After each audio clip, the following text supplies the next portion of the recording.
A very good morning to you, children. Continuing with the chapter light, in this part, the second part of the chapter, we are going to learn about the propagation of light. Now, last video we learned that light is what? Light is a form of energy, and it can either travel from the source or it is reflected from a non-luminous body. Okay, now light does not need a material medium to travel. Now, when it does not need a material medium to travel, that means that light can travel through vacuum. Okay, this is how light reaches us from the sun, isn't it? It can travel through vacuum, so it reaches us from the sun. You know how far is the sun from us? The sun is about 1500 lakh kilometers away from the earth. Okay, and the speed of the light is how much? 3 lakh kilometers per second in vacuum or air. Okay, 3 lakh kilometers per second means in 1 second light can travel 3 lakh kilometers. Okay, see, the speed of light is 3 lakh kilometers in 1 second. Okay, but to reach sunlight, the light of the sun to the earth, it takes more than 8 minutes. Okay, light can, we studied that light can pass or it can transmit through solid, liquid and gases. But then light does not pass through all the objects completely at the same speed. It does not pass through all the objects completely or at the same speed. Now, there are some objects that allow light to pass through them completely. There are some objects which allow light to pass through them partially, and there are some objects which does not allow light to pass through them. Based on how light can pass through the material, materials are classified into transparent, translucent and opaque. Now, transparent materials are those materials that allow light to pass through them completely. Okay, like for example, clear glass, cellophane paper, clear water, air, vacuum. Through these objects, light can pass through completely. Okay, but then have you ever seen a fog or a mist?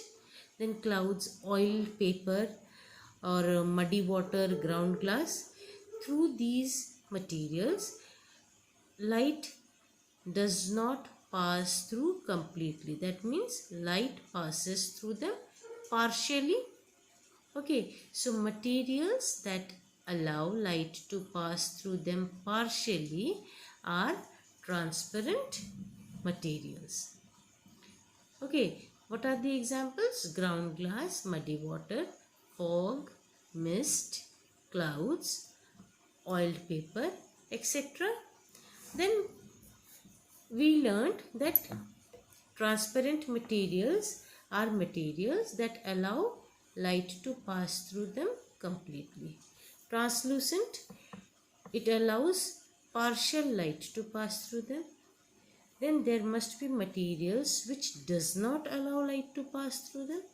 Such materials which do not allow light to pass through them are known as opaque materials. Okay, for example, brick, stone, wood, cardboard, asbestos, these are what? These are opaque materials and light does not pass through them. Okay.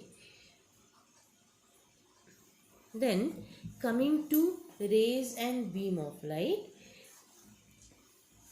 A ray is a what? It is a very fine or narrow path of light.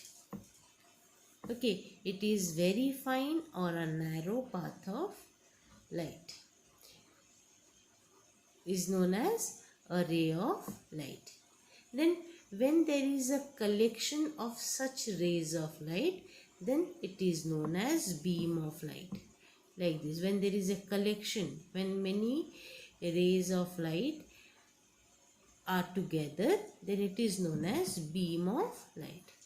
The beam of light, you can take the example as light entering your room through an open window. Okay, the rays of the sun, it enters your room through an open window. It constitutes a beam of light. Okay, but then these beam of light, they are at a equal distance from each other. Okay, and they always travel from a distant source.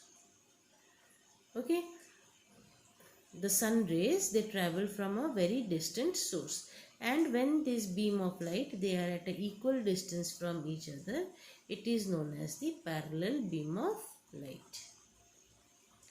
Okay, so what is parallel beam of light? When a large number of rays, they travel parallel to each other. Parallel means what? They are traveling at equal distance from each other. Okay, when they travel parallel to each other, then collection of such rays is known as parallel beam of light. The example that I gave is of a parallel beam of light. Okay, the rays of the sun entering the room. Then similarly, you have rays coming out from a spotlight or a searchlight. All those rays constitute a parallel beam of light. Clear? Now, you must be wondering, what are these arrows? These arrows indicate the direction in which light travels. Okay, the arrow here indicates the direction in which light travels. Depending upon this direction of the ray and the beam, it is classified into parallel beam, divergent beam and convergent beam.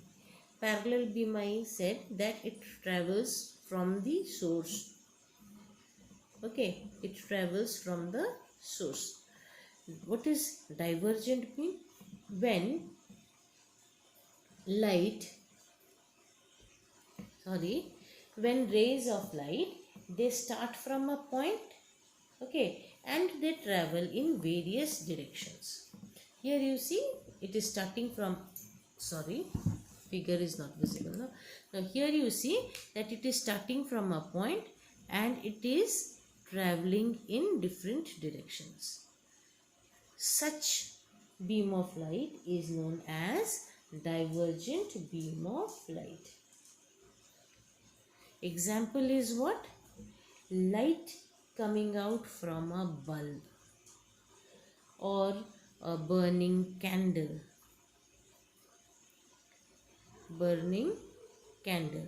These are examples of divergent beam of light, because they start from a source and they spread out. Oh, one very common example, the headlight.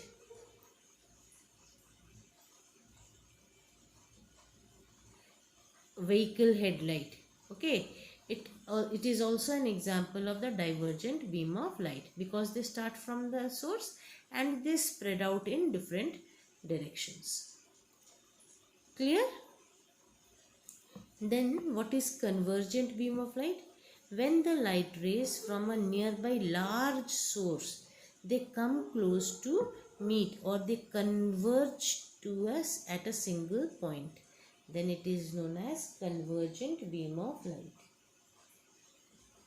Clear? I am repeating again.